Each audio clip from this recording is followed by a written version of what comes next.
আমাদের তো অনেক কথা, অনেক কিছু হয়। এই অধিকার কাকে কে দিছে এই কথাগুলো বলার? এটা কোনো জমিদারি প্রতিষ্ঠান না। এই জমিদারে বললা জমিদার হবে, জমিদারের বাতিজা জমিদার হবে, এমন কোনো কথা নেই যে আমি যা অর্জন করব আমার ফলাফল বংশ বুনিয়াদ এগুলো লুটেপুটে খাবে, এর উপর শুধু। এটা অকলিল্লাহ প্রতিষ্ঠান।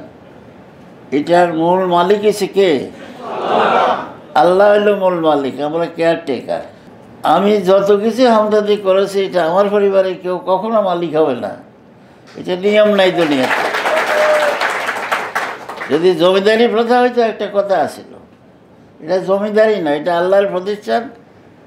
আমরা শুধু কেয়ারটেকার হিসেবে কাম করবো, আল্লাহ আমাদের সাহায্য করবে, সহযোগিতা করবে, আমরা অনেকে অনেক কিছু হতে পারবো। আমরা সচরাচর চলবো, একজন আরেকজনের পাশে দাঁড়াবো, একজন আরেকজনের দুঃখের পাশে দাঁড়াবো। আমরা বুক ফুলে রাস্তায় চলবো, মৃত্যু হইলেও আল্লাহ আমাদেরকে সাথে সাথে জান্নাতে নিয়ে যাবে যদি আমরা এই মানসিকতা রাখি।